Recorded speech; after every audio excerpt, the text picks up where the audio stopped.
Hello दोस्तों तो आज हम जानते हैं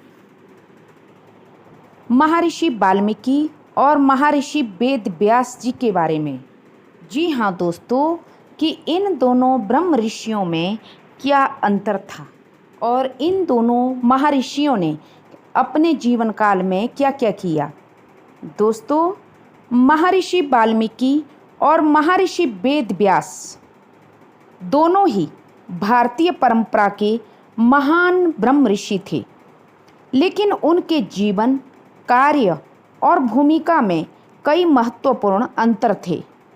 दोस्तों, महर्षि वाल्मीकि ने रामायण जैसे पवित्र ग्रंथ की रचना की, जिसमें भगवान श्री राम के आदर्श जीवन का वर्णन है, जबकि दोस्तों महर्षि वेद व्यास ने महाभारत की रचना की, जिसमें कि समूचे कुरुवंश, पांडव कौरव संघर्ष और श्रीमद् भगवत गीता का ज्ञान शामिल है, जो कि भगवान श्री कृष्ण ने अर्जुन को महाभारत के युद्ध के प्रथम दिन ही दिया था। दोस्तों, वाल्मीकि का संबंध त्रेता युग से माना जाता है, जबकि महर्षि वेद व्यास का संबंध द्वापर युग से माना जाता है।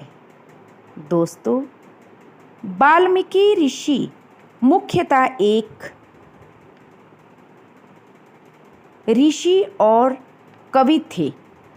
दोस्तों, परंपरा के अनुसार उन्होंने माता सीता को अपने आश्रम में आश्रय दिया और लव कुश का वहीं पे पालन पोषण किया।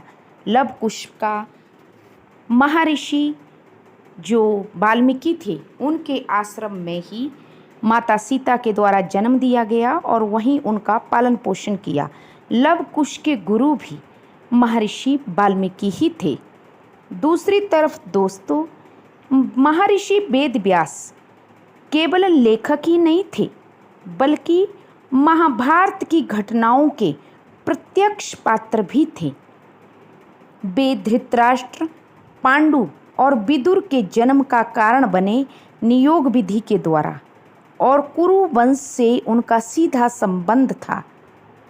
दोस्तों, रामायण आदर्श जीवन, मर्यादा, त्याग और धर्म का संदेश देती है, जबकि महाभारत धर्म, राजनीति, नीति, युद्ध, मानव स्वभाव और जीवन की कठिन समस्याओं का विश्लेषण करवाती है। दोस्तों, रामायण और महाभारत में बहुत फर्क था।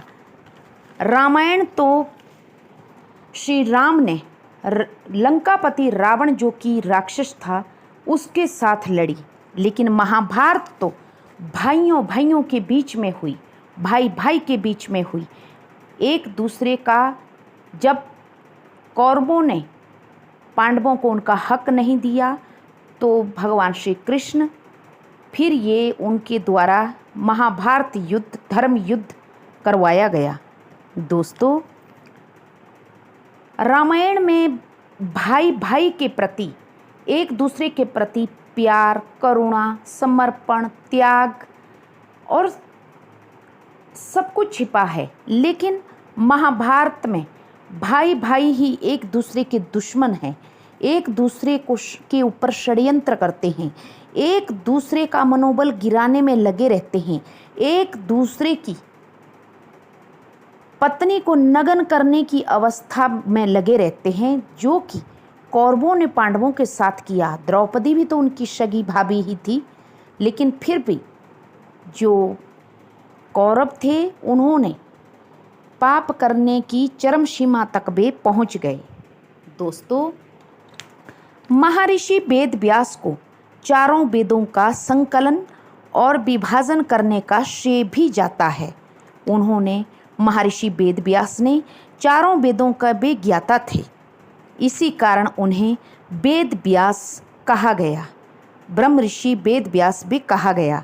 दोस्तों, दूसरी तरफ वाल्मीकि ऋषि को जो महर्षि वाल्मीकि थे उनको आदि कवि कहा जाता है, क्योंकि उन्हें संस्कृत का प्रथम महाकवि कहा जाता है।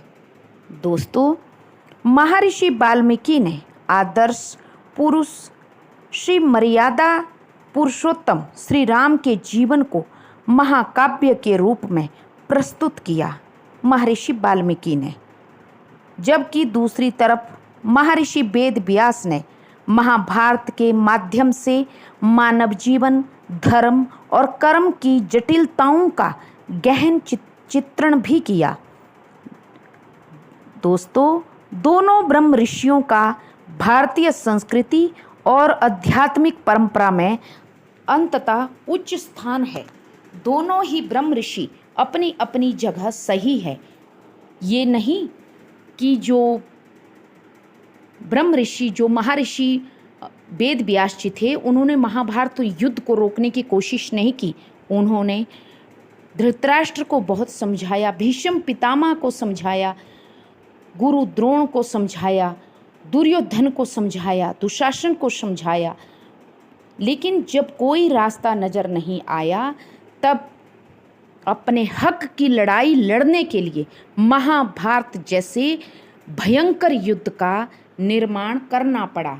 और दोस्तों, जहाँ पर लालच अपनी चरम सीमा पर पहुँच जाता है ना, वहीं पे फिर महाभारत जैसे भयंकर दुष्परिणाम और भयंकर लड़ाई होने की वहीं पे संभावना होती है। इसी प्रकार दोस्तों,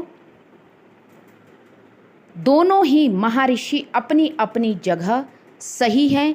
दोनों महर्षियों ने अपना अपना कार्य, एक ने त्रेता युग में सही किया और दूसरे ने द्वापर युग में सही किया। अपनी तरफ से दोनों ब्रह्म ऋषियों ने जो उनका कर्तव्य था, जो उनका फर्ज था, उन्होंने पूरा निभाया। लेकिन जब कोई ना सुने तो फिर महाभारत जैसी घटनाओं को अंजाम देना पड़ता है। तो ये भगवान श्री कृष्ण ने भी गीता में कहा था कि जहाँ पे प्यार से बात ना बने तो वहाँ हथियार उठाना अनिवार्य है। तो ये था दोस्तों दोनों ब्रह्म ऋषियों के बारे में। आशा करती हूँ आपको कहानी पसंद आई। तो please subscribe my channel. Thank you.